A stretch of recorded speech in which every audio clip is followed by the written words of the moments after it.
her, John. She's nothing but a bother. Why do you always believe him? Oh, Bridget, don't you talk to your aunt like that. Wicked child. Should be grateful that you're not in the poorhouse with all the other orphans. Uncle Reed died in there. No one will tend her. She needs to be left entirely alone. Now stay there.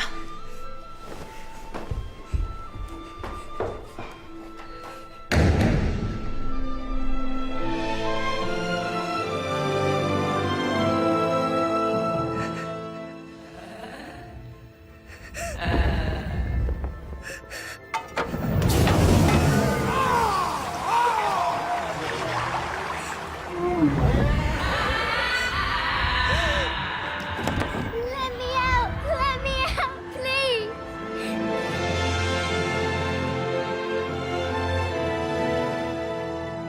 Uncle Reed died in here.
Now then, what are you doing under there? Come on. Leave your dolly behind. There's someone downstairs wants to see you. Me? Your name, little girl? Jane Eyre, sir. Well, Jane Eyre. Are you a good child? Perhaps the less said on the subject, the better, Mr. Brocklehurst. Do you know where naughty little girls go after their death? To hell, sir. And what is hell? A pit full of fire, sir. And would you like to fall into a pit full of fire and burn for all eternity? No, sir. So, what must you do to avoid it? I must keep in very good health, sir, and not die. Oh, you see her impudence, Mr. Brocklehurst. What did I tell you? She needs proper discipline. Say you will admit her to Lowood School, Mr. Brocklehurst. Mrs. Reed. And tell the teachers to be very strict with her. Tell them she is deceitful. I am not deceitful. When have I been deceitful? You are. Listen to how she speaks to me. If I were deceitful, I should say you were the dearest, kindest aunt, and that I loved you. Essie, Child, how dare you speak to your benefactress in that way? take her away.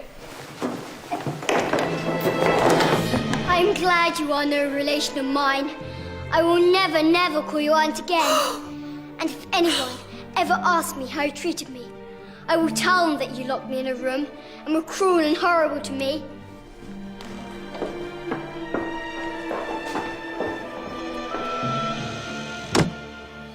I was 10 years old when I left Gateshead, and glad to be parted from my cruel aunt and cousins who made me feel in every way unwanted and unloved.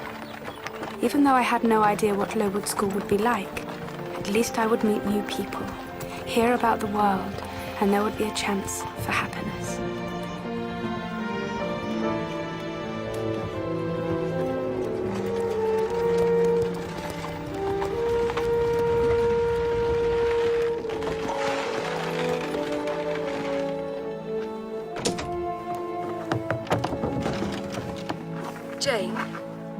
Jane Eyre, Yes? welcome to Lowood. Your bags, ma'am. Thank you. Go on, Jane.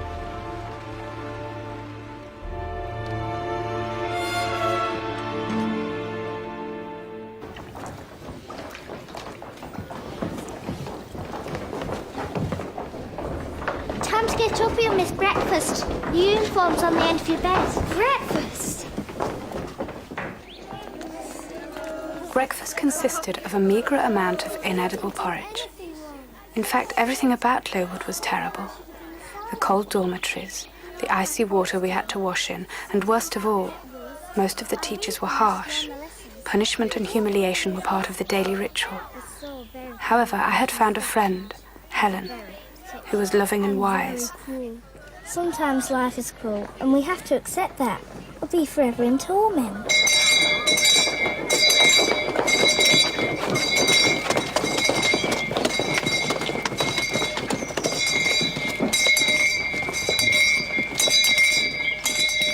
Je vais. Tu vas. Now, girls, where are the Americas? And where are the West Indies, Burns?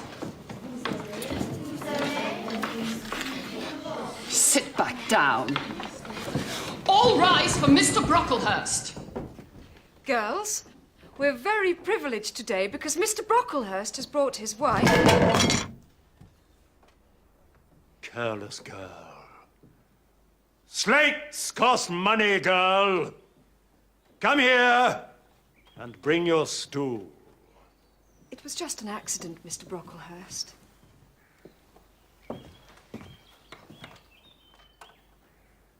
Put it down.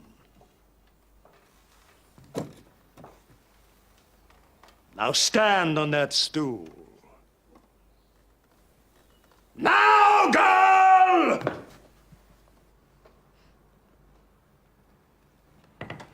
Teachers, children, you all see this girl before you. God has graciously given her the shape he has given to all of us. Yet who would think that the evil one had already found a servant in her? You must guard against her. Shun her example. Avoid her company. You must watch her. Scrutinize her actions. Punish her body to save her soul.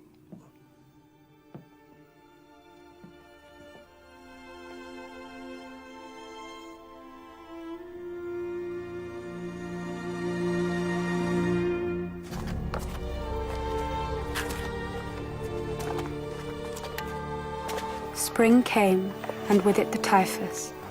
It raged through the crowded schoolrooms and dormitories. Neglected colds and semi-starvation made the pupils vulnerable to the disease.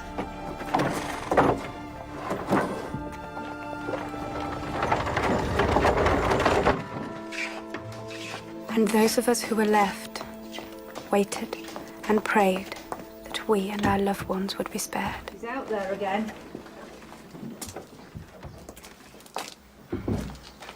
Not at the moment, Jane. She's just had a bed bath and she's resting. Is she getting better now? Temple! O'Brien's convulsing and she's got the rash. Nurse!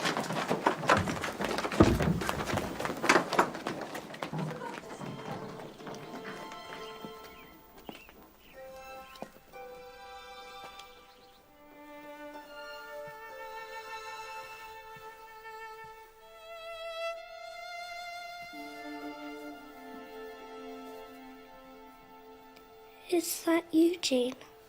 Yes. I've been every day to ask if I can see you. I've been waiting outside the door.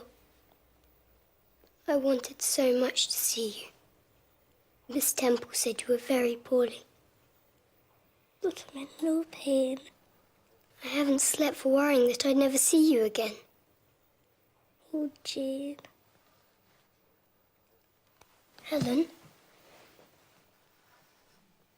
Don't be frightened. I'm not frightened. You're cold. Cover yourself in my quilt. We'll rest together.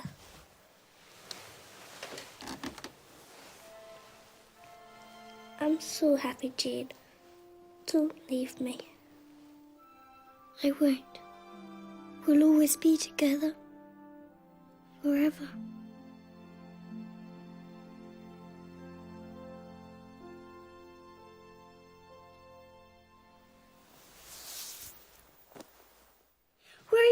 begging me. Please let me stay with Helen. I'm sorry, Jane. Helen has died. No! No! No! Helen, I missed Helen so much. No one could take her place. no. Is that your friend, Miss Eyre?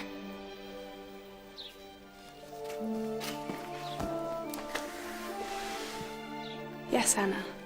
That was Helen. I remained at Lowood for a further 8 years. 6 as a pupil and 2 as a teacher. Who will bring my cloak and bonnet? But I was desperate for change.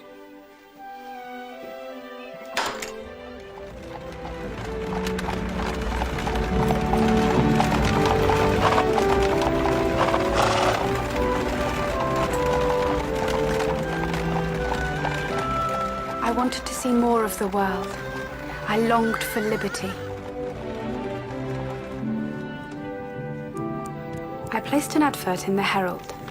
Young lady, accustomed to tuition, qualified in the guidance of pupils under the age of 14, seeks post. I had only one reply.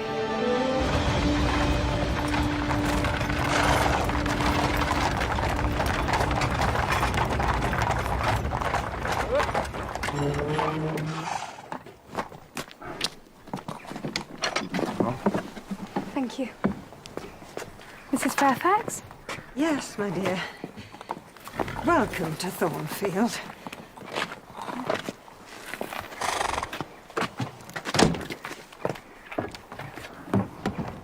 Drive out. You must be tired after such a journey. Cook is preparing you a light supper. Thank you.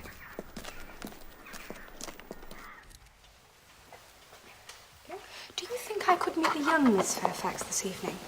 The young who? My pupil. Oh, you mean Adele?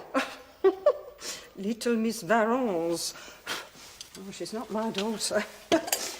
She's from France, God help us. Did I not tell you in the letter? She's Mr. Rochester's ward. Who is Mr. Rochester? Mr. Rochester, my dear. Why, he's the owner of Thornfield. But I thought you were the owner of Thornfield. Me? Oh, what a thought. No, I'm the housekeeper. What a thing.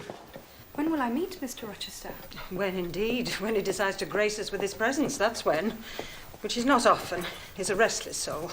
No sooner here than he's off on his travels again. Such a shame, because the young Miss Varens behaves herself when he's here. How many rooms are there? Oh, too many. But yours is a nice size. Not too big and drafty like some of them. And how many floors? 2, and a 3rd in the west wing, but no one uses that anymore. It's all locked up. 2 floors is quite enough to manage. Here we are. It's all aired. So... Mrs. Fairfax! Oh, look at this. What are you doing up at this time? Pardon, madame. Viens ici tout de suite. C'est là ma gouvernante? Oui. Je viens juste d'arriver.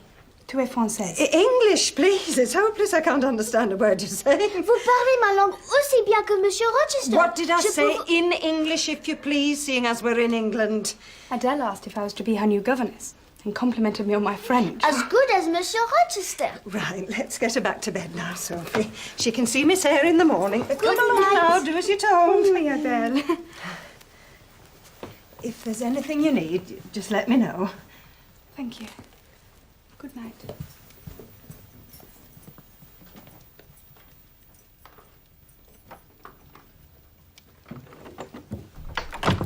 I was relieved to find Mrs. Fairfax so friendly, and little Adele clearly full of life and affection. I was filled with a sense of well-being. I felt surely I would be happy here.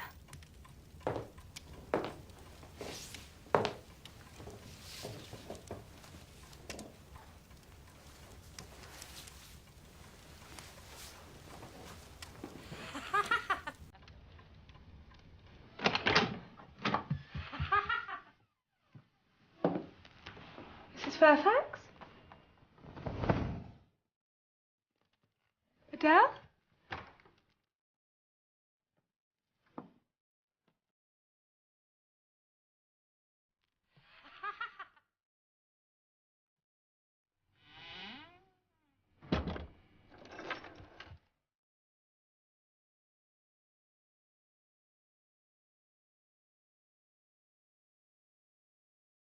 The door's locked.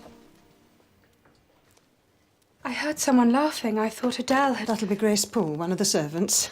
She likes a tipple this time of night. Sends her quite giddy. I'll speak to her.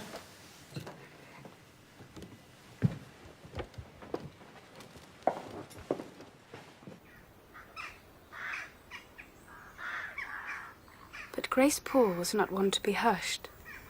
I heard her strange laughter again over the months that followed, but I was yet to meet her, for she chose not to dine with the other servants.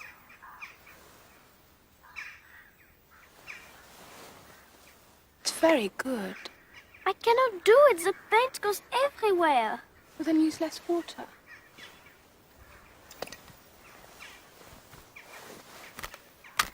Oh!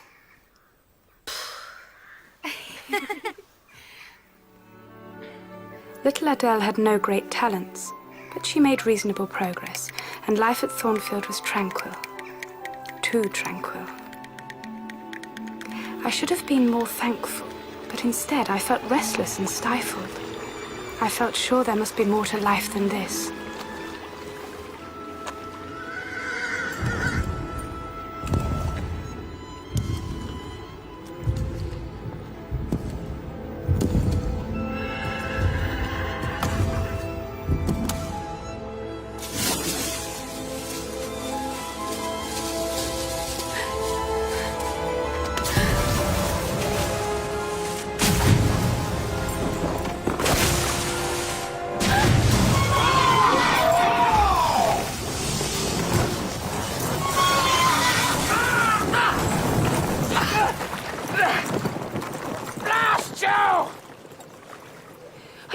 Sir! But does it look as though I'm all right? What were you doing, looming out of that mist like a witch? Are you a mad woman? Do you want me to go and get some help? Blast! No!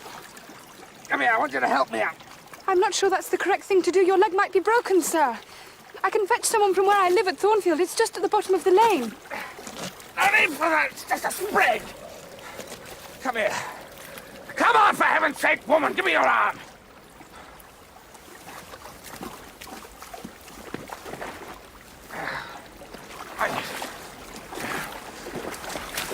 How long have you been living at Thornfield?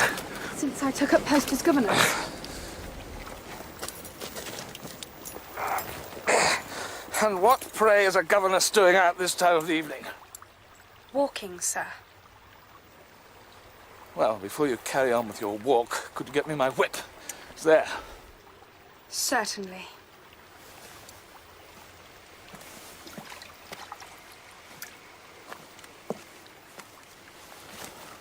Thank you. Give my regards to Mr. Rochester. Come on, pilot. I've yet to meet him. Come,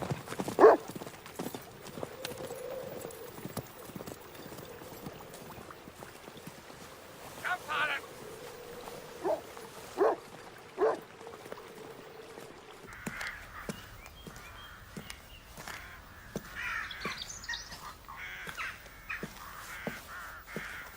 Mrs. Fairfax wants you. Where have you been? I'm on my way. I can't be in two places at once. I'm coming.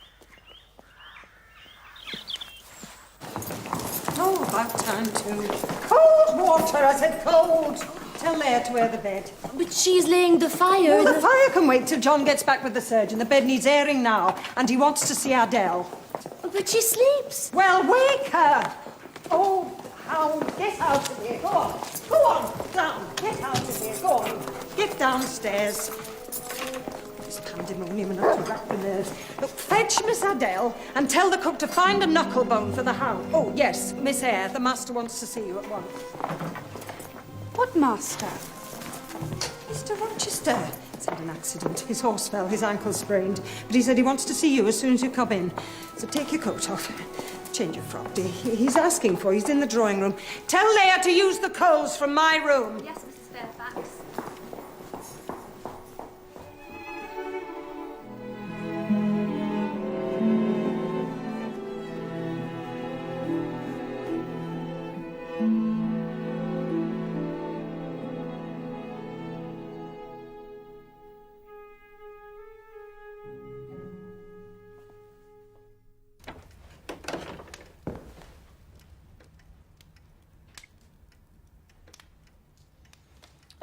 helpful governess, Miss Jane Eyre. Come in. Don't hover by the doorway. I won't bite you. Though you might deceive me. Only by omission. I was angry with you for bewitching my horse. I was simply walking. Yes, yes, in the mist. All right, it's done now. Be seated.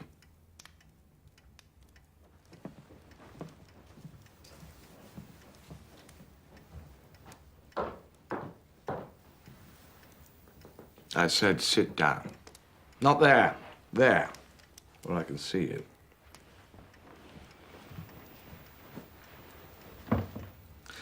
So, where do you come from, Miss Eyre? Lowood School in Yorkshire.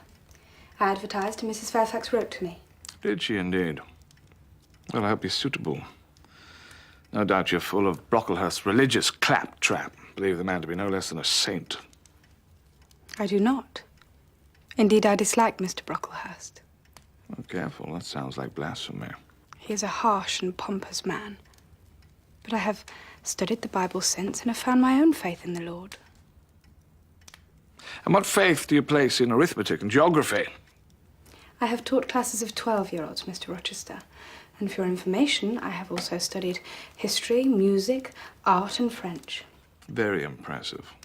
I did not tell you to impress. It is a fact, that is all. Oh, a fact. I see. So, can you play? A little.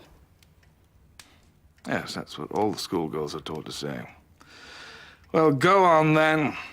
Play a little for me now. Show me.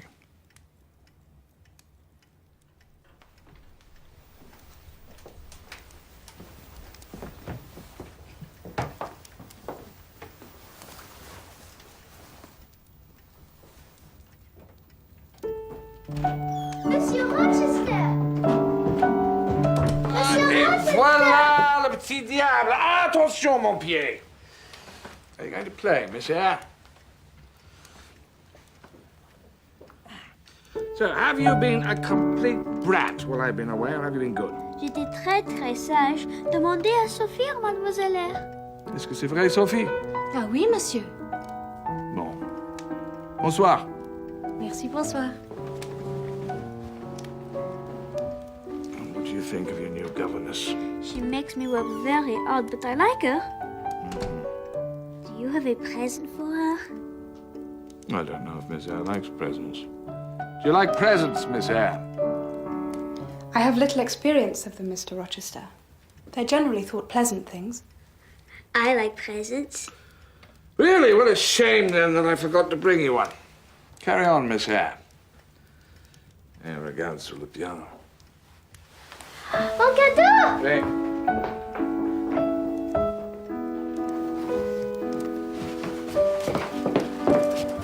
I think that's enough piano playing for one evening. Clearly you do play only a little. I'm sorry if my playing offends. Et voilà. Oh! Oh, it's so beautiful! Oh, I love it! Thank you! All right, all right. Where are you going, Miss Eyre? To my room, sir. I see. So tiresome you used to leave me already. Never mind. Go on, go to your room. Voilà, tourne. Et encore une fois. Avec joie. I saw little of Mr. Rochester in the days that followed. He was either engaged in business or dining with friends.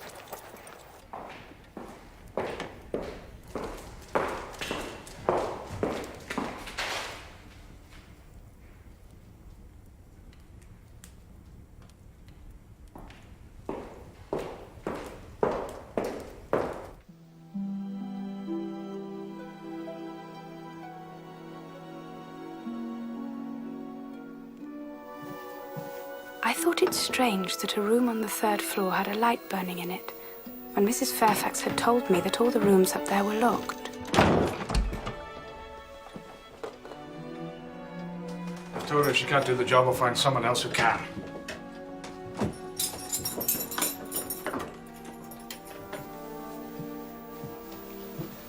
Is it Miss Paul again? Afraid so. The master's had a word, though. She said I'd asked why.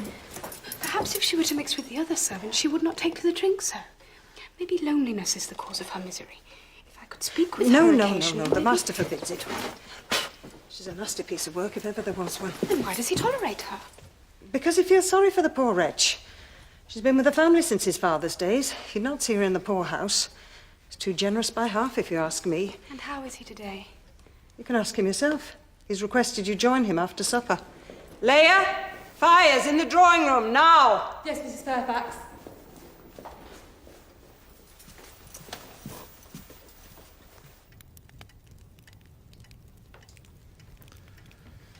You examine me. You find me handsome, Miss Eyre? No, sir. A direct answer for a direct question. I didn't mean to say... Try to modify your answer. It was an honest reply. Sit down.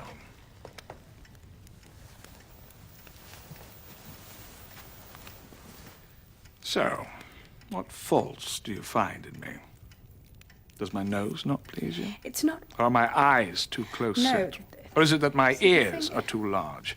Or my forehead's not It is a too fine large? forehead. I have... Appearance is of little consequence. It is the person within that is the attraction. Oh, I see. Well, it's my character that you find unattractive. What I meant to say was, certain facets of your character are somewhat unpleasant. I'm listening. You ask by way of command. Do I? Yes. Well, that's because I have a lifetime of saying, do this, and it's done. What else is wrong with my character? That is all. Are you sure? I'm sure. And do you expect me to change my manner because of one little governess? Well?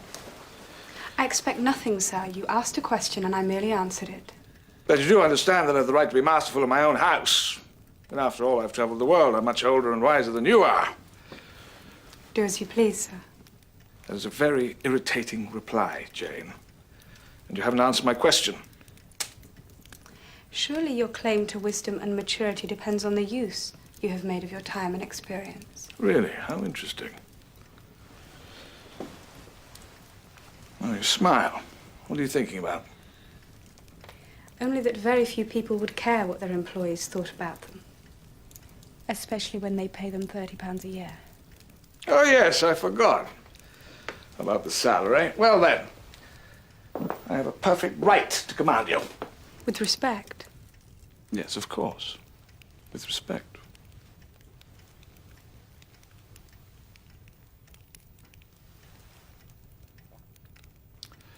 You are a rare breed, Miss Eyre.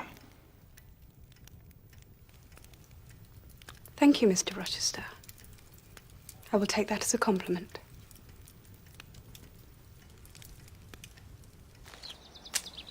Over the next few weeks, we had several stimulating conversations, and I found myself waiting for the next opportunity to be with him. Is it Adele's mother who makes you unhappy? Adele's mother was a French opera dancer. She was extremely beautiful and vivacious. And I was so flattered when she professed to love me, ugly mortal that I am, that I showered gifts on her, almost ruining myself into the bargain. But when she told me she was with child, I was thrilled. And at that moment, I had no doubts that the child was mine. So you were married to her? She was your wife? No. But she was my grand passion. I was besotted with her. I longed to be in her company, smell her perfume.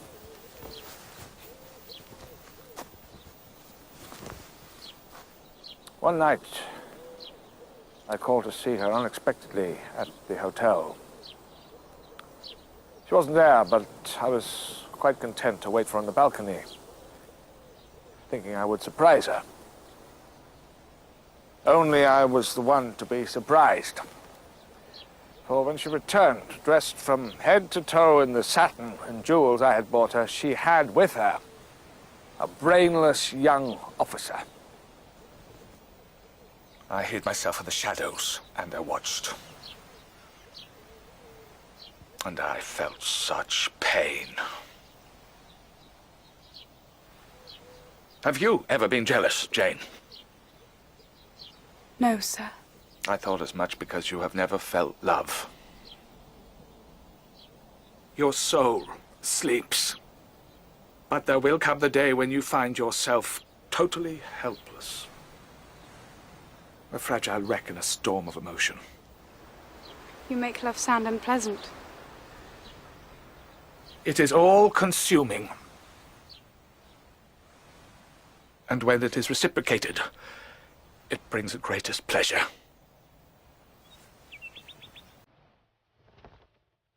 And I do believe we all have a right to get some pleasure from this life, don't you?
Mr. Rochester! Mr. Rochester, wake up! Mr. Rochester! Wake up! Mr. Rochester, wake up!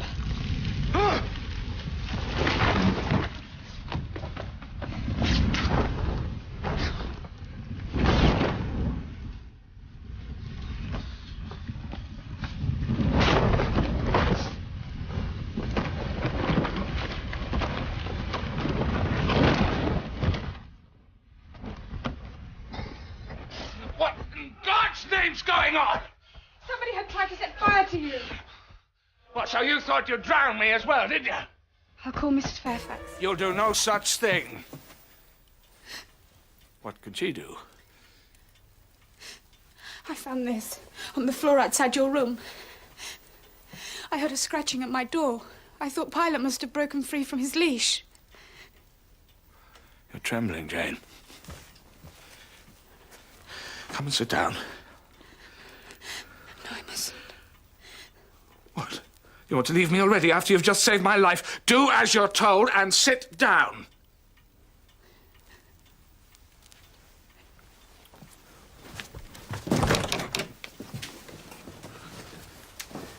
Here. Keep warm. I'll be back in a moment.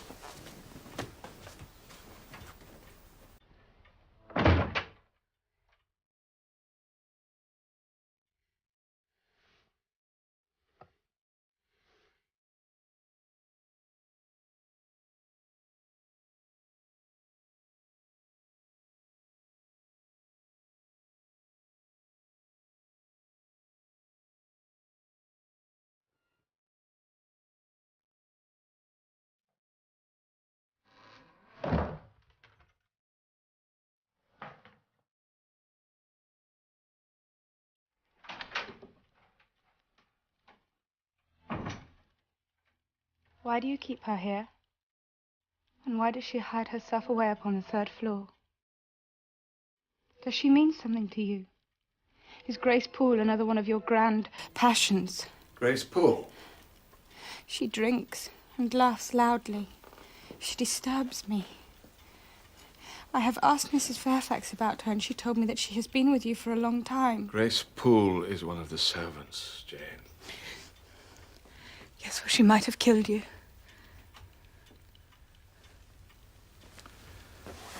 But you were there to save me.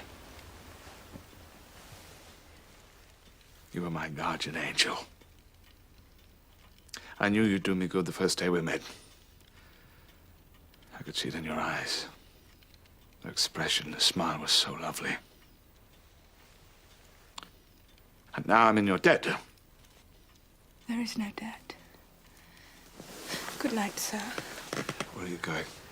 Back to my chamber. What, without taking leave? Look at me, Jane. Are we suddenly strangers again?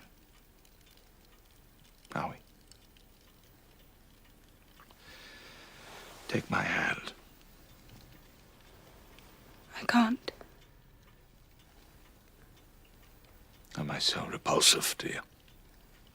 No. Even strangers shake hands.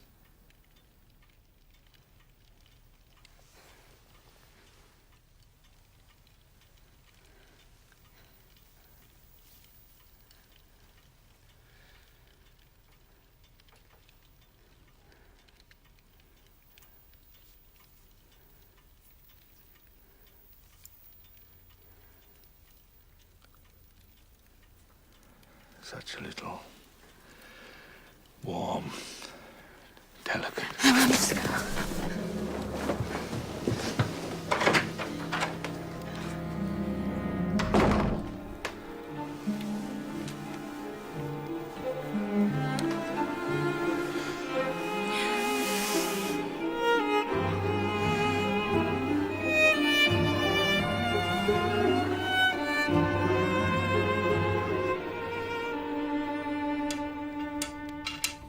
I did not sleep that night.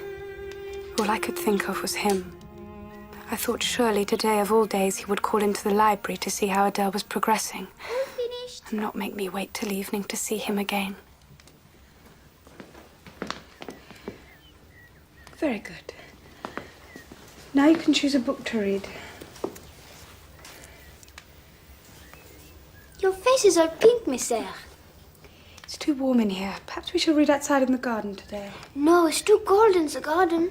Good morning. Thought you might like some lemonade and some cooked biscuits, seeing as you didn't come down to breakfast. I wasn't hungry, and I thought you'd all be busy with Mr. Rochester's room this morning. Oh, bless me, that was all done and dusted by 6:30. Did Mr. Rochester tell you how Grace Poole set light to his bed? Oh, you told me there was a little incident with the candle. Here you are, dear. Thank you. It was Grace Poole. She did it deliberately. Ask Mr. Rochester, he'll tell you. Yes, well, I would if he was here, but he left at the crack of dawn. Left? Where to? Well, for the Ingrams, and he didn't have any breakfast either, gallivanting off without a morsel inside him. It isn't right. Who are the Ingrams?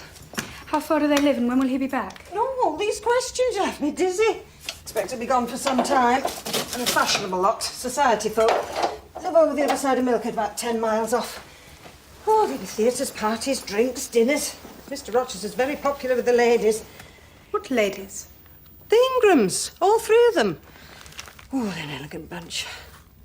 But Blanche Ingram, well, she's the most beautiful woman I've ever seen. Her face is... Well, bless me, it's like a painting, and her clothes... Well, all I can say is they're magnificent.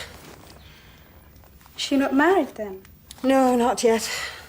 Although the family comes from money, I reckon there's no great fortune left. Between you and me, I think she's got a soft spot for Mr. Rochester. She'll not let him back within the month. Sure you're feeling well? You look very peaky to me. Will he be away for a long, long time again? I think so. He's staying with some fashionable people. I'm fashionable. Yes, you are. Mr. Rochester sometimes needs the company of grown-up ladies. But you're grown up. Yes, I am grown up. But I'm just a plain governess. It would be foolish to think that Mr. Rochester would want to be in my company. It would be ridiculous. I miss him so. Come here, little one. We have to absorb ourselves in our studies. And the time will soon pass. Oh, my Lord. Leia!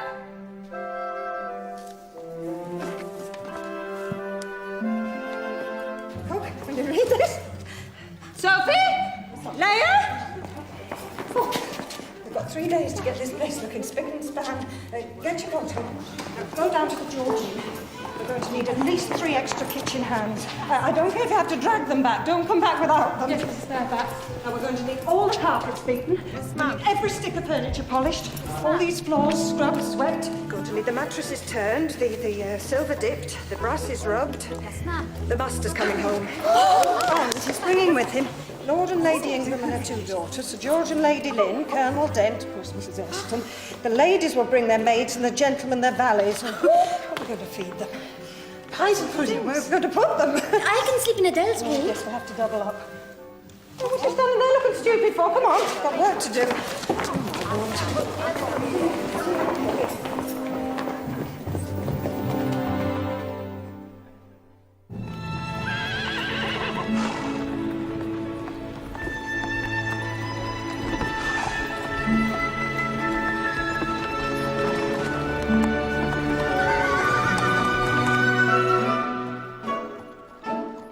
Shall I wear my pink satin towel or the blue too? Pink satin. Or je peux voir le bleu?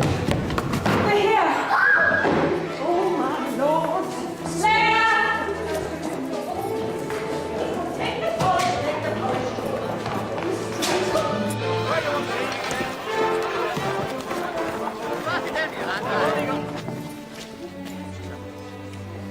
Mrs. Fairfax, how nice to see you. Mr. Rochester is showing John where the horses should be stabled. Oh. That journey is so tiring. Some refreshment would be nice. Oh, certainly, be great pleasure. Lady. Well, Mamma, here we are. So, what do you think of Thornfield? A touch gloomy. It has great potential. Quite. A carpet and some decent pictures would make all the difference. We'll be in the drawing room, Mrs. Fairfax. One day I will be like Miss Ingram. Can we go downstairs, please? No, Adele. Why? When Mr. Rochester wants to see you, he'll ask for you. I was composed, prepared. I was sure that when Mr. Rochester walked through the door, I would feel detached. I would look at him and think how stupid I had been to let my heart become involved with someone above my station. They're coming! Mrs. Fairfax was right. Blanche Ingram was beautiful. What a poppet! You must be Adele. Bonsoir, mesdames. And do tell me, Adele, what have you been doing while we've all been having dinner tonight? I've been dancing, madame. Dancing. Oh, isn't she adorable? Mamma, Have you ever seen anything quite so Not since you, my darling. Exactly. Everything about her was elegant, sophisticated. She had everything. She could attract any man she liked. But she liked Mr. Rochester, my employer, who paid me £30 per annum, and who had many, many faults. Too many. He thought himself superior. I'm not having any He of was it. too proud, deeply sarcastic, and moody to the point of... Edward. She is charming, like a little doll. But why then did I still love him? How on earth do you manage with her at home? You should send her to school. Well, school's far too expensive, Blanche. Besides, she likes it here at Thornfield. Don't tell me you have a governess for her. Matter of fact, I do. Oh, Mamma, close your ears. What do you think, dear? The mere mention of the word governess is enough to send Mamma into hysteria. We had at least a dozen. Most of them were either horrid or just plain stupid. Mary, tell Edward how he teased Madame Joubert. She was so funny. She used to fly into such a rage. It was very amusing. Jane? Why have you left the room? Come back into the drawing room. Come on. To be insulted. Well, you're not pleased to see me, at least. Yes.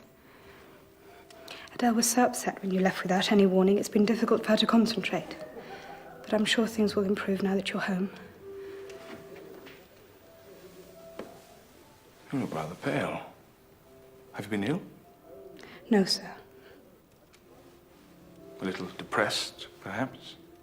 Guess we'll be wondering where you are. Good night, sir. Where are you going? To my room, sir. Jane? Jane! Well, tonight I excuse you. But from now on, I shall expect you in the drawing room every evening. Is that clear? Every evening, Jane.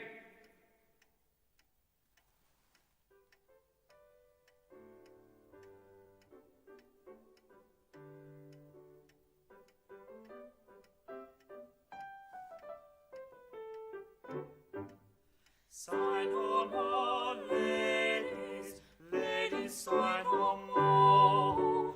Men were deceivers ever, men were deceivers ever. One foot in sea. I wanted to run from the room, from Thornfield, from everything that reminded me of him. I wanted to cry out, why do you punish me when all I ever did was love you? Then sigh not so, but let them go, and be you blithe and bonny, and be you blithe and bonny, converting all your sons of woe, converting all your sons of woe to hen nonny nonny, hen nonny nonny, hen nonny nonny.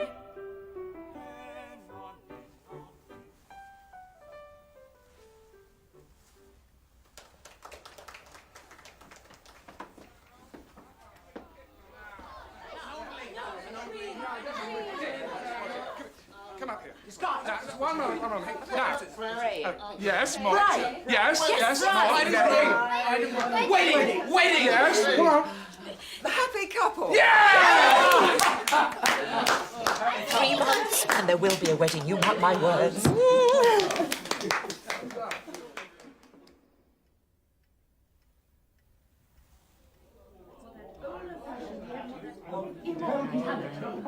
And look upon us, angels of young children.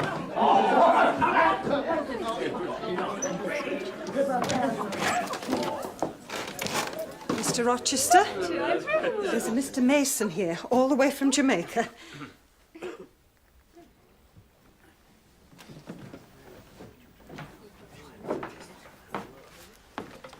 Edward?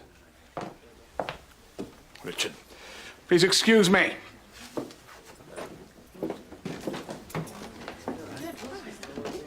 Well, what are we to do now?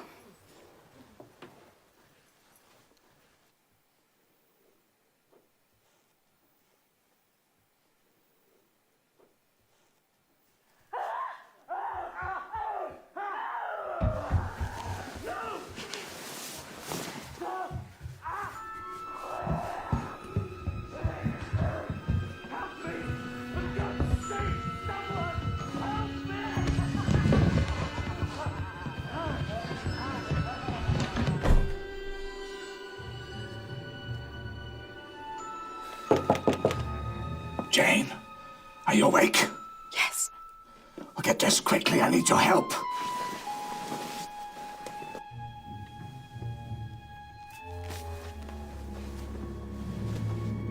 Jane, hurry up.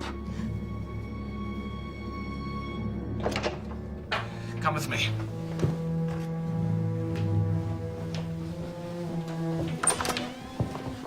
What's the matter? Who's screaming like that? It's just one of the servants. She's had a bad night now. You can go back to bed.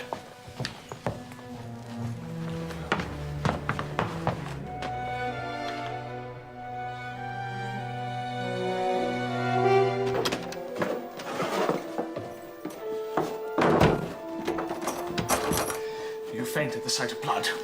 No, sir. Good. Give me your hand.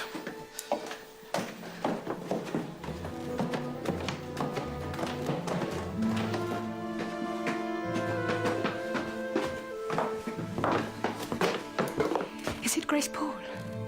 Has she hurt herself? Richard, doctor, please help me. She bit me and clawed at me like some... I warned you, but you wouldn't listen. I thought I could help. I don't need your help. Have some laudanum. It'll kill the pain.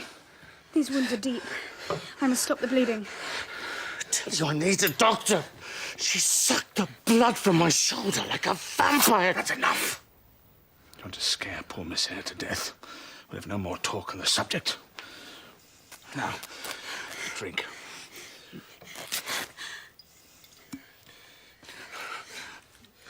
I get Tom to bring the carriage round. We need to get him to the doctor in the village as soon as possible. Will you stay with him? Of course I will. What would I do without you, Jane? I wanted to say you need never be without me. Blanche Ingram may well become his wife, but she would never be akin to him.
What is it, Jane? What's the matter? I saw her. She came into the room. I saw Grace Poole, I swear. I felt sure she was going to kill him. I'm sorry, I shouldn't have left you alone. But you were perfectly safe, believe me. How can I be safe when she is left in this house? Nobody is safe while she is here. You must send her away. I will do something, I promise you. But put it out of your mind. I have to get him down to the carriage. Now, come on, Richard. Come on.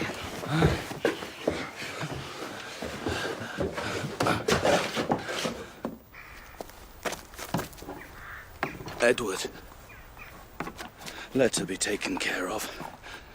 Let her be treated tenderly. I'll do the best I can. The same as I always have. Away!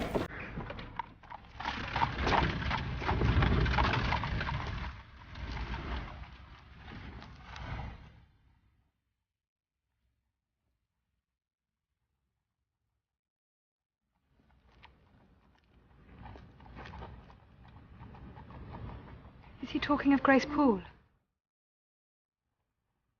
Is he a relative of hers? Why do you ask so many questions, Jane? What does it matter who he is?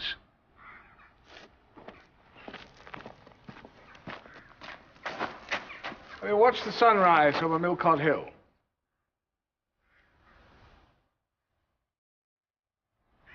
Well, don't just stand there, Jane.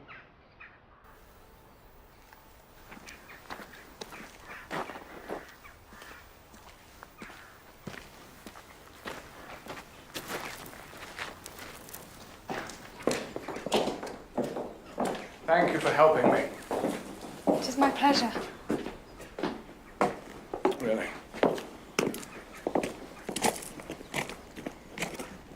And what if I was to ask you to do something that you thought was wrong? What then? It would depend. On what? what it was you were asking me to do.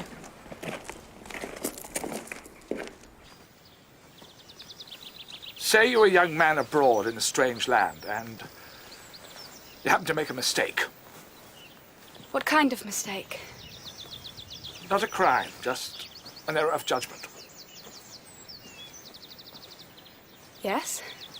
And years later, you get the chance of correcting that mistake. And the only thing that stands in your way is convention, formality. Would you take that chance? I don't quite understand what you mean.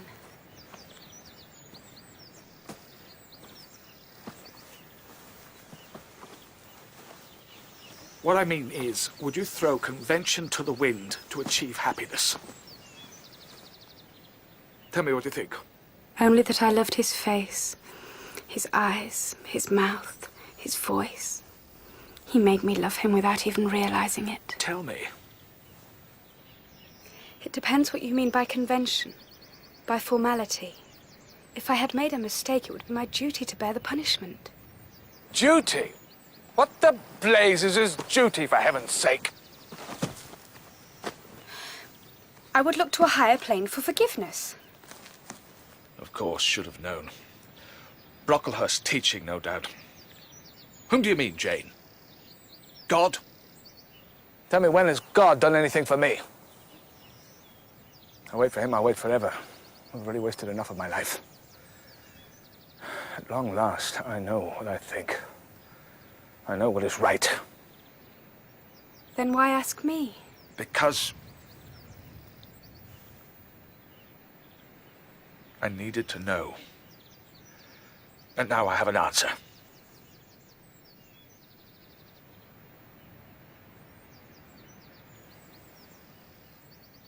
She's rising.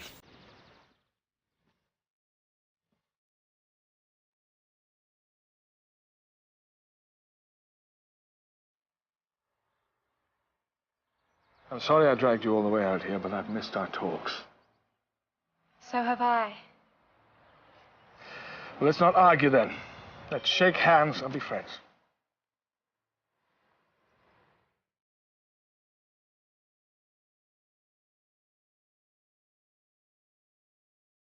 Will you watch the sunrise again with me?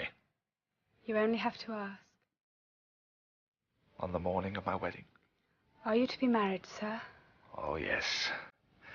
I think it's about time, don't you? If you have met someone you wish to share your life with. I have. Miss Ingram is very beautiful. And clever, too.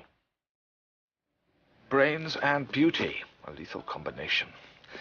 And she happens to be desperately in love with my money. So, what do you think? I think you'll be very happy.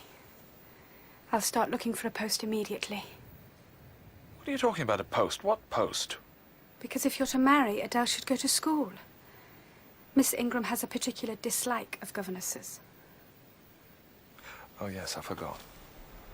Well, there's no need for you to worry about finding a new post. You can leave all that with me. Only if it's no trouble to you. It's no trouble at all. Jane. Look at me. I'm sorry, but I must go inside. I'm feeling quite cold.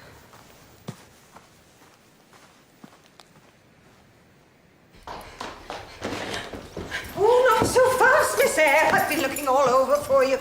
You've got a visitor waiting. Me? She's in the library.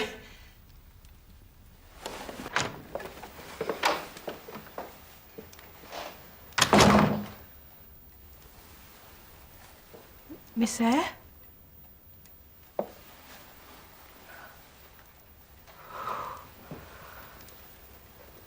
You've grown up into such a lady.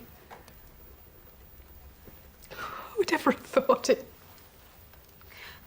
Bless you. It's so lovely to see you. How is everybody? Don't start me off. You've got cousin John is dead. And your aunt is taken badly.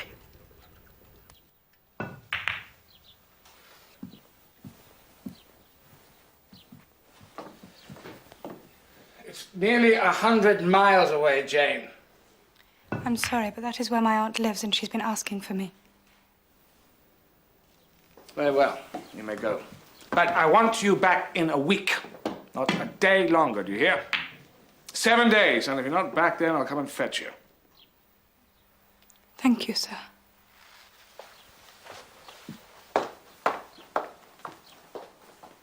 Edward?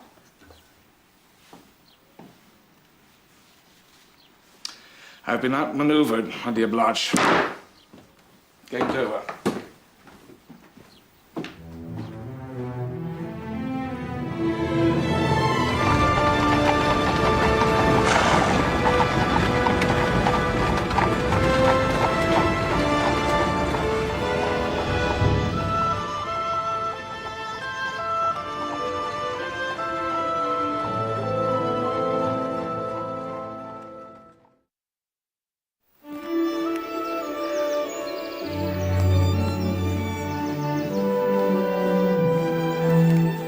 Seeing as you're a governess, I thought you might explain the concept of the 28-day week to me. I'm sorry, but things weren't quite as straightforward as I'd hoped. Really? I had to help my cousins with my aunt's funeral arrangements. Oh, never mind me. Who am I to worry about? I had thought that you could deduct the money from my salary. So you have given me some thought. Thank you very much. Yes. Good. I'm sorry about your aunt.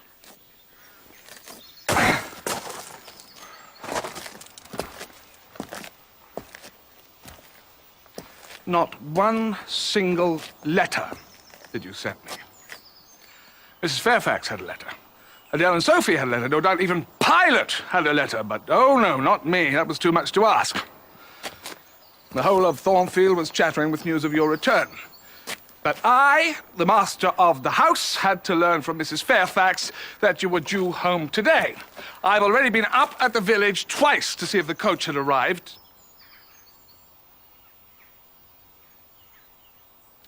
I see at long last I've found something to make you laugh.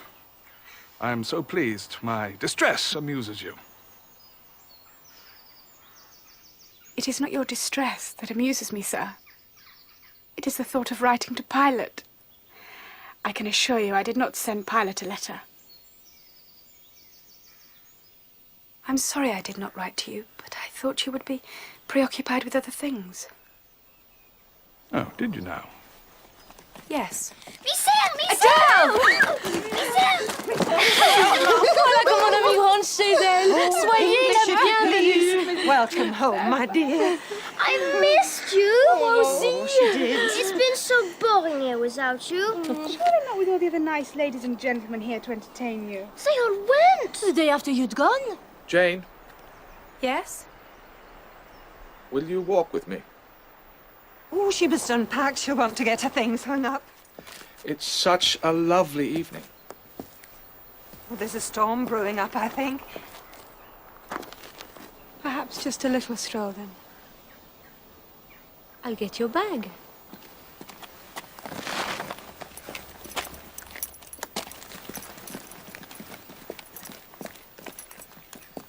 It's a beautiful place in autumn. It is a beautiful place all year round. Well, I hope you like Ireland as much. Ireland? Yes. Remember I promised to find you a position? Well, I have. It's with the Mrs. Dionysus of Gaul of Bitternut Lodge, Connie Farthington, Ireland. And you start next week. Next week? But Ireland is so far away. Oh, you love it, Jane. And they say the people are very friendly there. Yes, but I won't be able to see. Who? Adele? Mrs. Fairfax? Is that all? Isn't there anyone else you miss? And you, sir? It's a shame, because we have been good friends, haven't we? I mean, sometimes I feel like I have known you all my life. I know this may sound silly, but when we're together like this, I feel like, well, I'm sort of attached to you. It's as though I've got a bit of string somewhere under my left ribs, right here. And it's knotted to a similar piece of string situated about there. Do you think that piece of string will stretch 200 miles across the sea, Jane? Or do you think we'll end up bleeding inwardly for each other? No, that's ridiculous. You'll probably forget me as soon as you set foot in Ireland. I will never forget you as long as I live. Do you think because I am poor and plain I have no soul, no heart? Well, you are wrong. My time here at Thornfield has been the happiest of my entire life. It will break my heart to leave. I've talked and laughed and learned so much by just being here. I've loved every moment of it, from teaching Adele to the wonderful conversations we've had together. I am your equal, and you have treated me as such. You have shown true respect for me, and I have felt for the first time in my entire life like I've belonged. And to think that I will soon be torn from all this, that I will never speak with you or see your face again, is unbearable to me. Then why go? Because your bride will not want me here. I have no bride. Not yet. But you will have. Yes. You're right, I will. Come here. Let go of me. I can't stay here and watch you marry her. You're absolutely right. A woman you don't love. That's correct. A woman who is not worthy of you. It will be less hurtful to go to Ireland, so please let go of me. What if I don't want to? What if I want you? Right here by my side, forever. I'm afraid your bride stands between us, so... My bride is...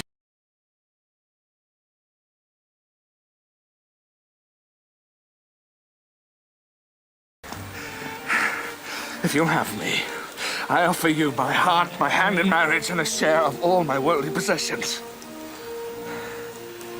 Will you marry me, Jane? Yes. Why? Because I love you. I've always loved you since the first time we met, that's why.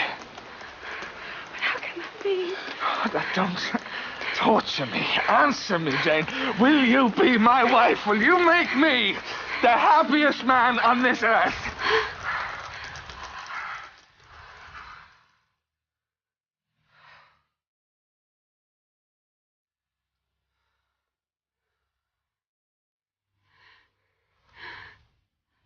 I will.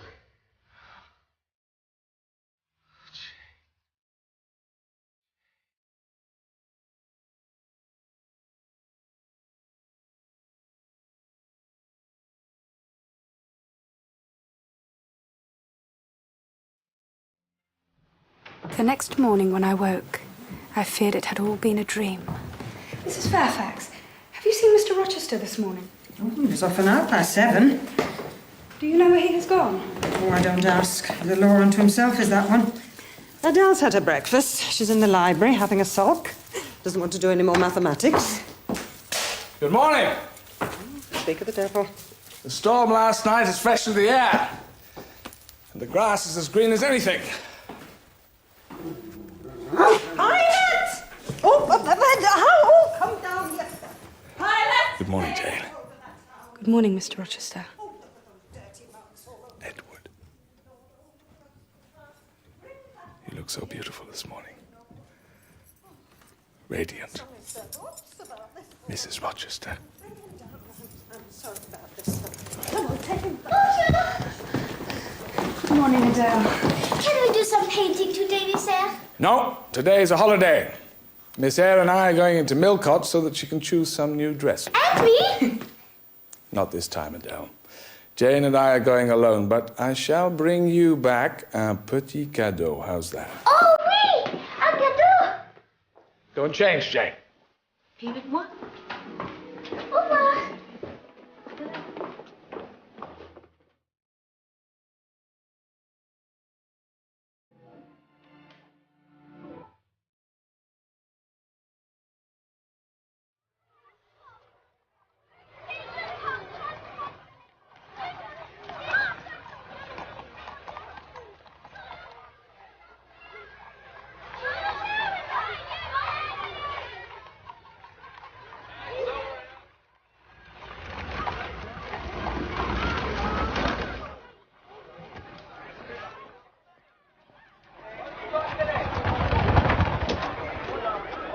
Edward, dearest, how nice to see you. Good day, Blanche. And the governess.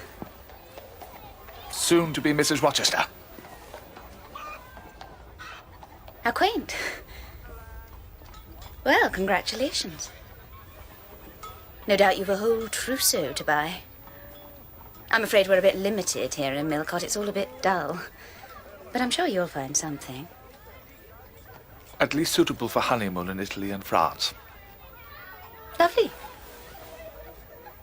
You know Archibald, of course. Lord Granby. Arrivederci. Whatever did you see in her? The means to make you jealous. That's truly wicked. But it worked.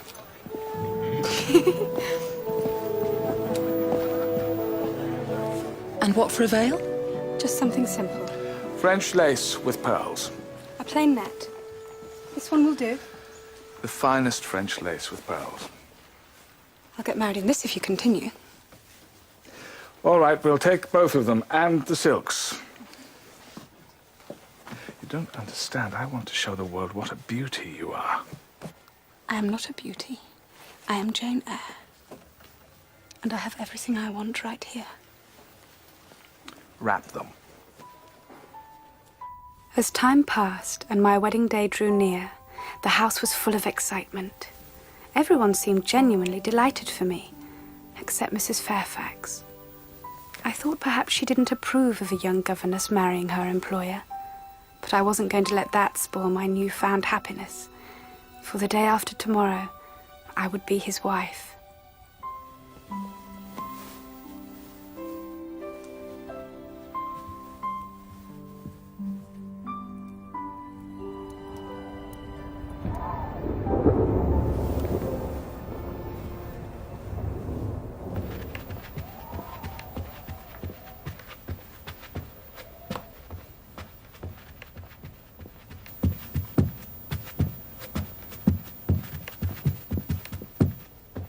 In the room.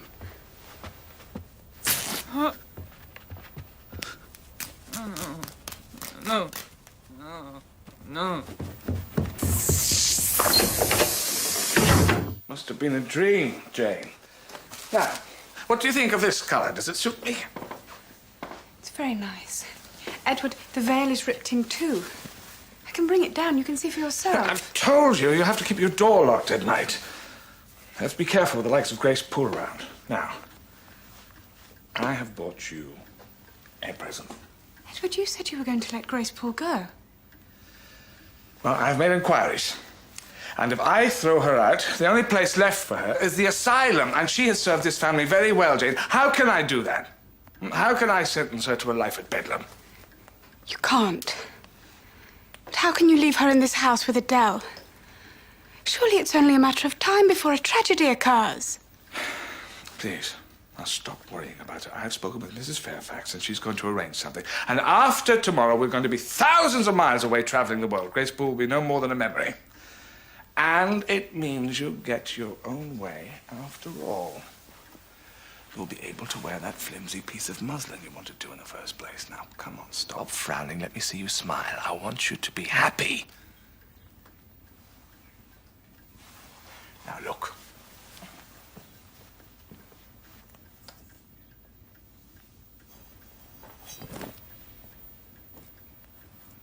I don't need gifts, Edward. Your love is all I need. But you know you have all of that. And I like to give you presents. Besides, I have a right to. You're going to be my wife. And the next present I shall give you shall be your wedding ring. Now, watch.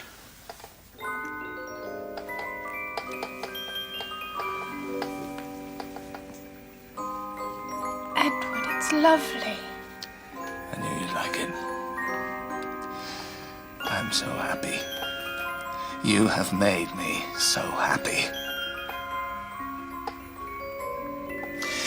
Tell me that you love me. Go on. I want to hear you say it. I love you with all my heart.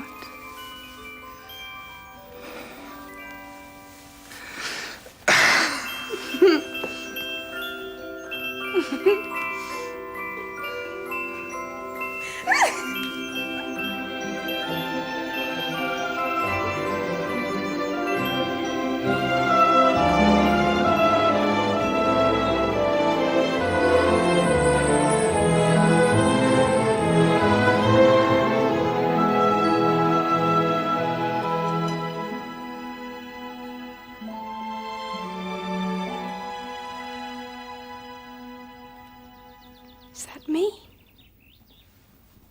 You look beautiful. Thank you. Do you approve, Mrs. Fairfax?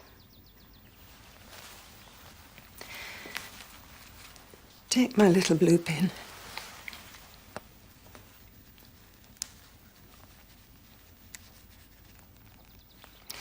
For luck. Thank you. I will make him happy.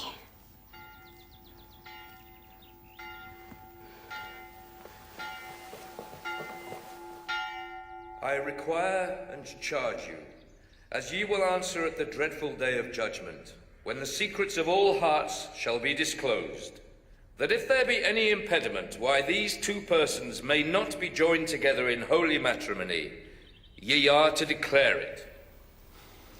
Marry us, then. Dearly beloved, we are gathered here in the sight of God and in the face of this congregation to join together this man and this woman in holy matrimony.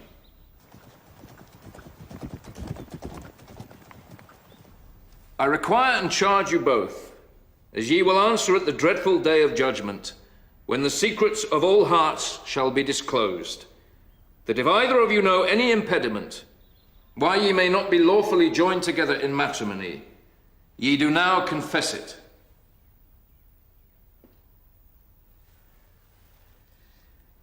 Wilt thou have this woman to thy wedded wife? And forsaking all other, keep thee only unto her, so long as ye both shall live? I will.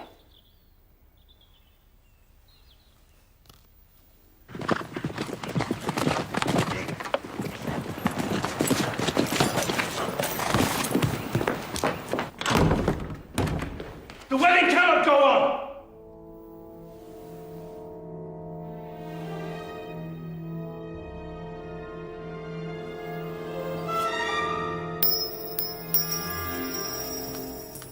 There is an impediment. Proceed! Mr. Rochester is already married! The man's an imbecile! Carry on! I'm obliged to listen to the accusation. I have the wedding certificate here of Edward Rochester of Thornfield Hall and my sister, Bertha Antoinetta Mason of Spanish Town, Jamaica. And is she still living? Yes!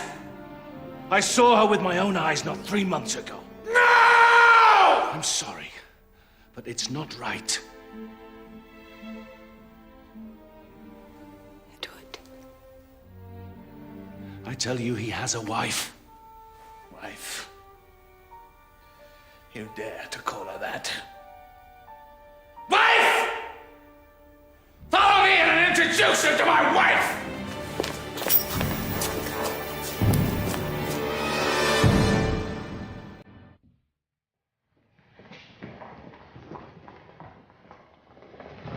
Get back to work and take the child to her room.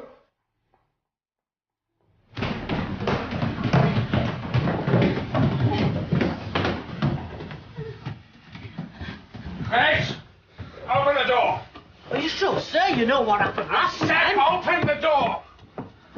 God's sake, sir, take care.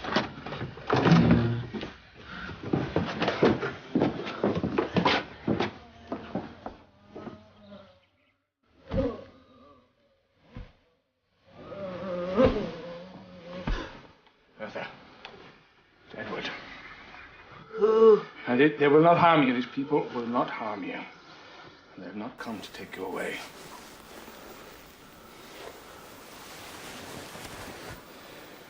How are you feeling? No, Bertha. No. Stop him! What did I tell you, sir? Hold her down. I've got her. Oh,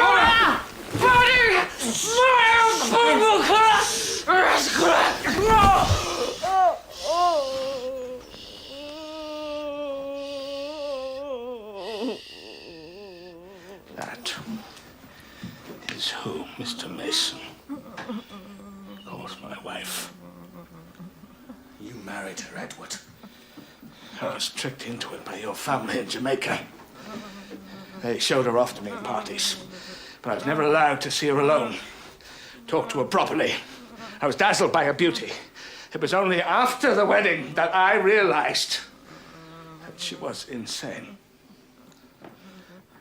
Like her mother and her grandmother before her, and I tried everything in my power to make her well. I hired the best doctors. I sought alternative methods, and then finally, I realized that there was no cure. I could have run away back to England and left her there. But instead, I brought her home with me. And not to have her chained up in some lunatic asylum as some would have it, but to keep her safe here at Thornfield. With a nurse, day and night, to tend to every need. But you must have known you couldn't marry Miss Eyre when you were already married. It would have been a crime. You would have been committing bigamy, sir. Do you blame me when all I wanted was to be with this woman? I would have done anything to be with her. I have been in torment for 15 years. And can you stand there and honestly judge me when you see in front of you this poor wretch to whom I am bound for life?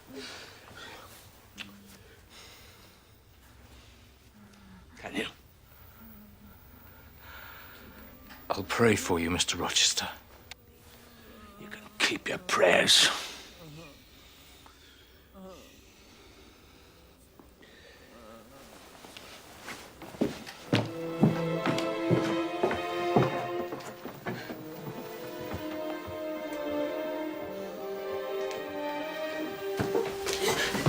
Oh, I'm so sorry. I'm so sorry. Did you know? Only that Grace Poole had a patient. I thought it was little Adele's mother. I had no idea it was Mr. Rochester's wife.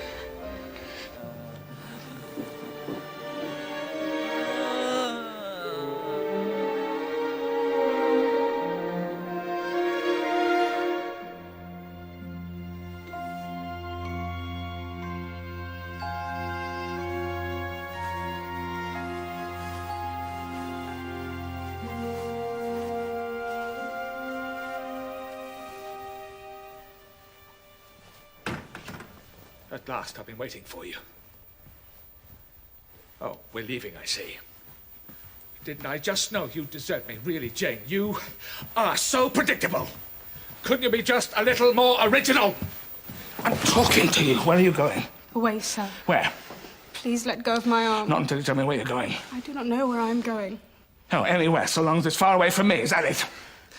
And why? I'll tell you why. Because you were only interested in becoming Mrs. Rochester. That's why. Please give me my bag. Oh, you were never in love with me, Jane. You were in love with the idea of being mistress of Thornfield. Admit it. You're no better than Blanche Ingram, running away like a spoiled child. The minute you can't have your way. I thought you were mature, but you're just a child who has no idea what real love is.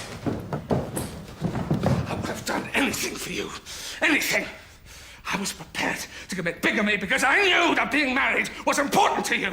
And they could have thrown me in prison, I wouldn't have cared. But I just wanted to make you happy. Please let go of my arms. Look me in the eyes and tell me you don't love me and you can walk free. Say it. No. Better still.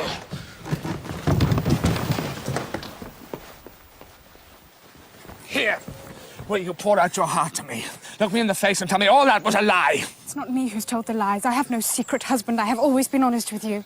I've always wanted to be honest with you, Jane, but how could I tell you when I knew it would drive all happiness away from me? Look at me, Jane. Tell me you don't love me, and you can go.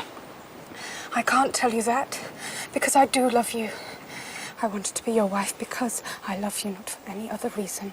And I love you more than I've ever loved anyone Please in my don't whole say life. that. Why not, if it's the truth? You must never say it to me again, and I must never say it to you. It is wrong. But how can it be wrong when the two of us love each other as we do? It is wrong for us not to be together. I am a plain, living person, Mr. Rochester. Oh, Mr. I Rochester, wanted someone is it who now? I could love honestly and decently, and someone who could love me back properly. Well, it doesn't matter who it is. I thought I had that with you, but I was wrong. You led me to believe you were one person, but you were really another. I am the same as I always was. The same heart, the same mind. You are a married man! But I'm still me! And when we danced together, happy and carefree in the drawing room, all the time you knew your wife was locked up there. How could you? What would you have me do, Jane? Devote the rest of my life to her? I could never trust you again. So you're going to punish me instead? Condemn me to live wretched and die accursed? Do you think this is easy for me? Do you think I am happy to see you suffering when every nerve in my body is telling me to comfort you? If I could find a way in my soul of reconciling this situation, I would in a moment. But I cannot throw away any respect I have for myself because my heart is tempted.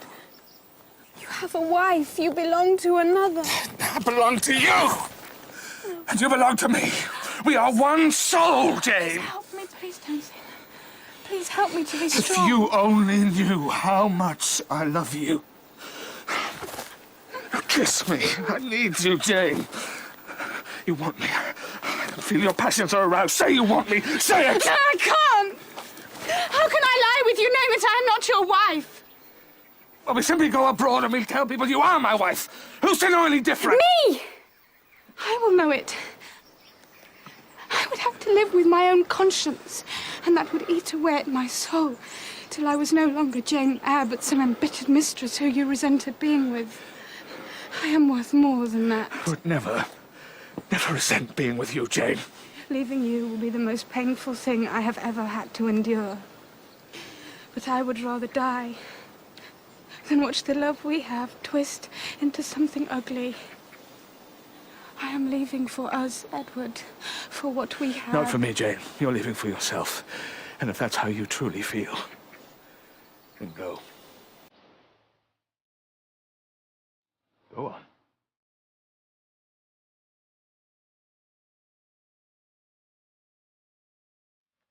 That's it. Walk away. You think what we have is nothing? Well, let me tell you, this is the greatest, purest love you will ever find. And I should know. I've searched long enough for it.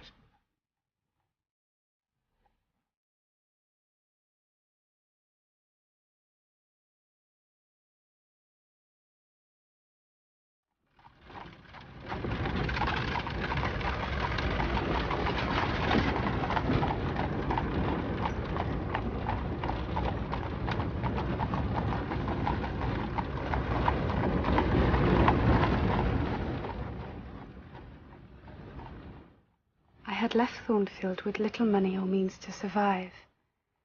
I asked the coachman to take me as far as the 20 shillings I had would allow.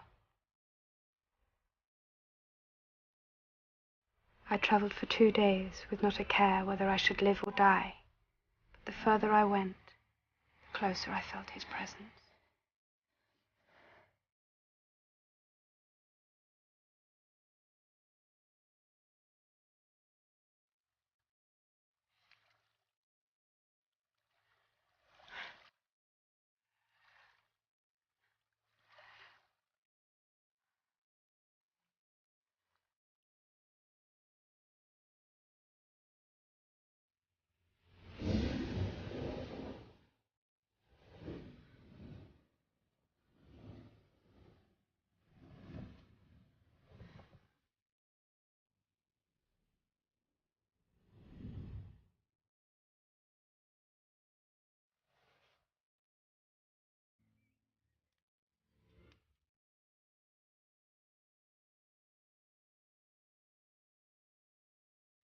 think she's waking, Diana?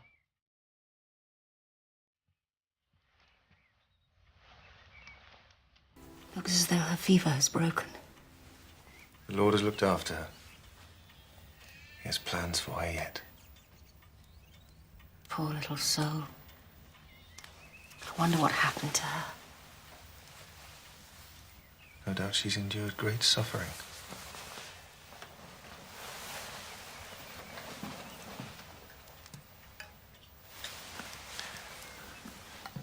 What is your name? Jane Eyre, sir. Can you send for anyone you know?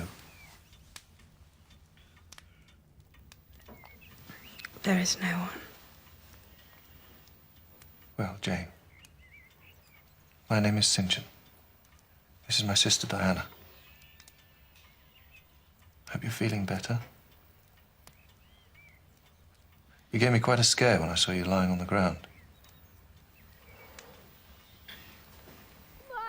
My first 2 months with St. John and Diana were simple and uncomplicated.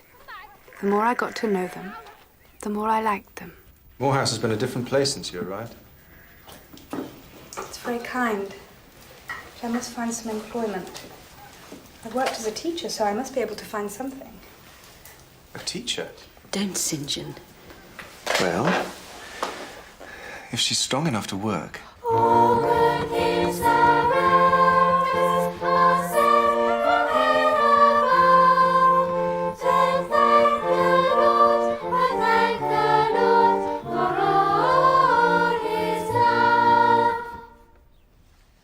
Home time.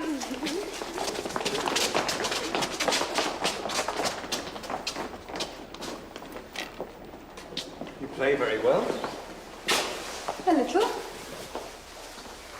That's what all the schoolgirls say.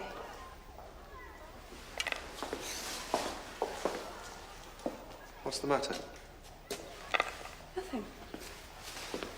I suddenly remembered something, that's all. I never ask you much about your past life, Jane, because I know when you're ready, you'll tell me everything. But I want you to know, whatever difficulties there have been in your life, the work you're doing now is wonderful. I've watched you carefully over these past few months. The children respond to you. No task is too great, and your patience and understanding of people is unique. I wish that were true. Other people have a different opinion of me, I'm sure. It is the truth. Believe me.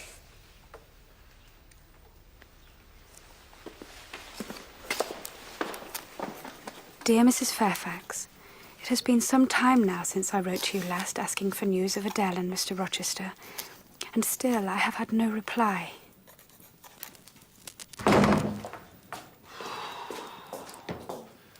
There's a storm brewing out there. It's been threatening all day. What are you reading, Jane? Anything interesting? A book on German. I'm trying to learn the language. What for? You planning on travelling? I've no plans as yet, although I would like to see more of the world. I'll give you a book on Hindustani. You could learn that instead. India's a fascinating country. Tell him no. Stick to the German. I'm studying the language myself. We could learn together. Study what you like and don't be bullied by him.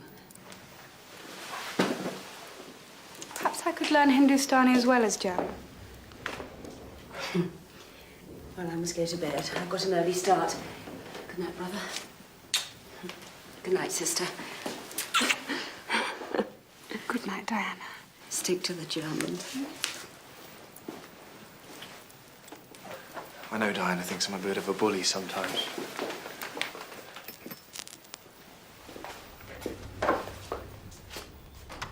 But, let me be honest with you.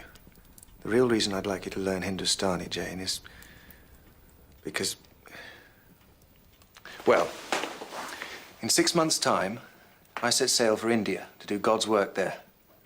And I would dearly love you to come with me. I'm flattered. I don't know what to say. Your help would be invaluable to me. I've been meaning to ask you for some time, but I knew you were busy at the school and I didn't want to distract you from what you were doing. I'm not sure I'm capable of that kind of work. You are, Jane. Trust me. I know you could do it. Yes, the work will be strenuous, but when have you been afraid of that? You have endurance, Jane. You will make a perfect missionary's wife. Wife? You hardly know me. I know, well, I need to. You were sent to me, don't you understand? This is what we are to do in life. We will work together, side by side. I respect and admire It was true. you so much. Fate had taken me to St. John, and hadn't he cared for me, given me the opportunities to prove myself? He was a good man. He would make a considerate husband. What more could I want? I knew St. John could never love me, but hadn't love only brought me pain? I love you more than I've ever loved anybody in my whole life. If I left England, perhaps I would leave the memories of Edward Rochester behind. Maybe this was the way to put him out of my mind forever. You know in your heart it's right. I'm confused. My heart won't speak to me. Then I will speak for it. You will marry me and come to India where we will do God's work together. Say yes. Say yes. Say it. I love you more than anyone I have ever loved in my whole life. Look me in the eyes and tell me you don't love me. I won't free. Say it. I can't. Jane! Edward. Jane! Where are you? Edward, I am coming.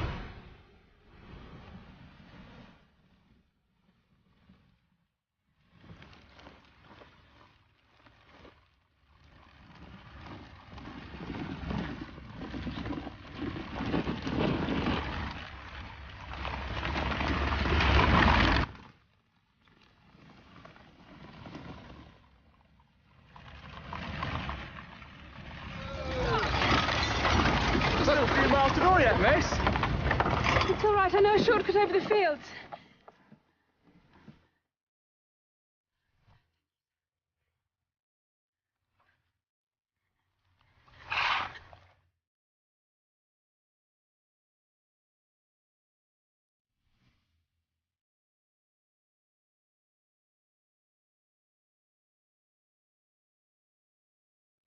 Am I too late? The fire raged all night. You could see black smoke billowing for miles. Edward. Mrs. Rochester escaped from her nurse and set fire to the place. She panicked, ran up onto the roof. We could see her dancing amidst the flames, screaming. It was terrible. And Mr. Rochester? Mr. Rochester got his young ward and the servants out of the house, then went up on the roof after Mrs. Rochester. He did his best to save her, but she jumped to her death. Unfortunately, he was on his way back down when the staircase gave way, and he fell.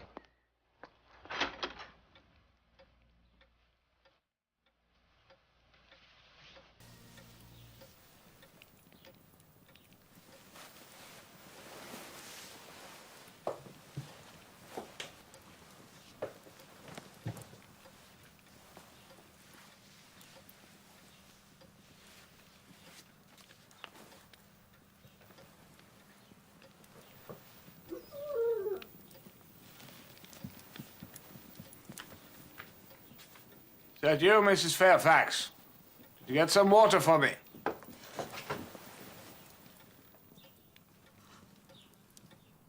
Mrs. Fairfax? Yes, Mr. Rochester. May I have the water, please?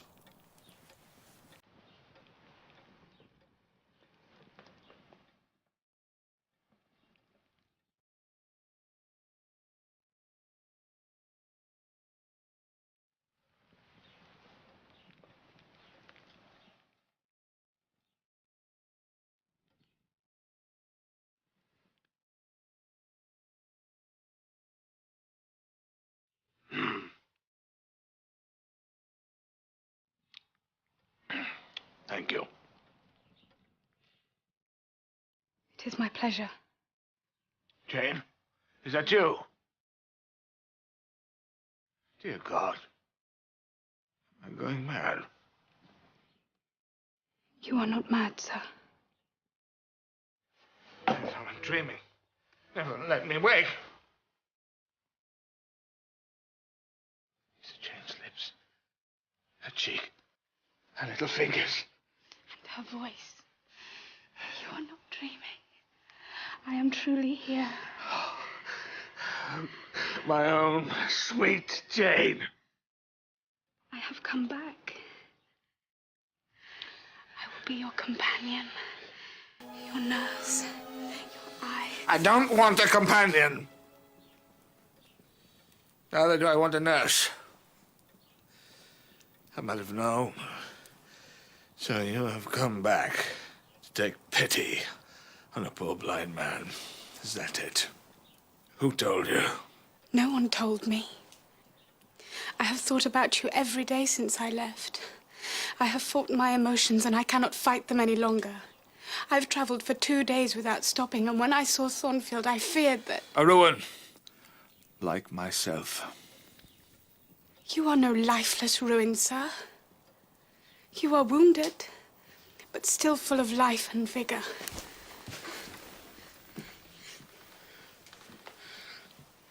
Edward. So, you didn't find a husband then?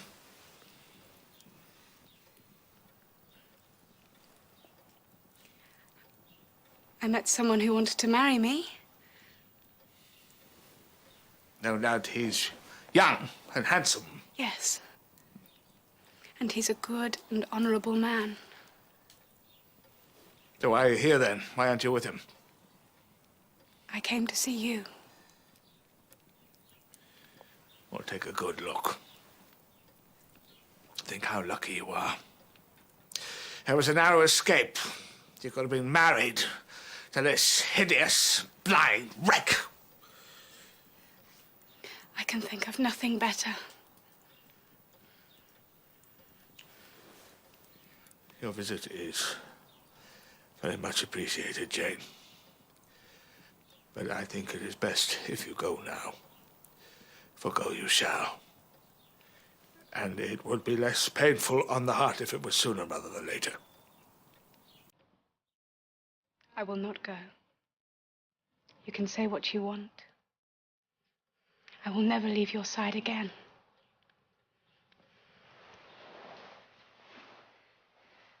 If you throw me out of this house, then I will pound against the door until you let me in. Don't you understand?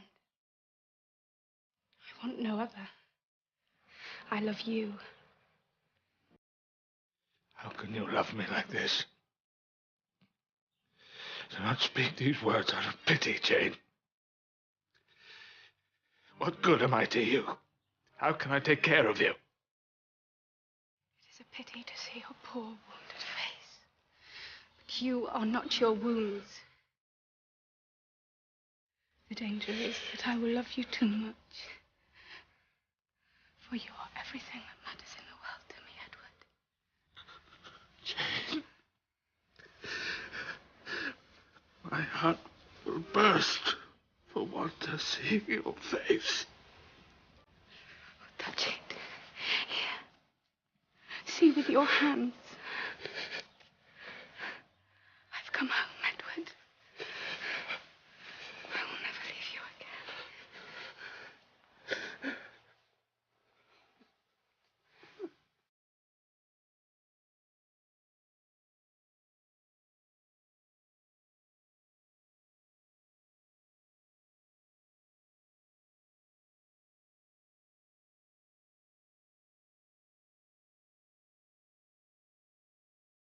I have been married to Edward 10 years now, and I love him as much today as the day I returned to Thornfield and saw him wounded and helpless.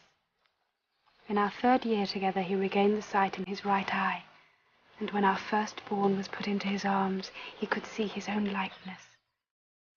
I am truly blessed, for I now know what it is to have found love.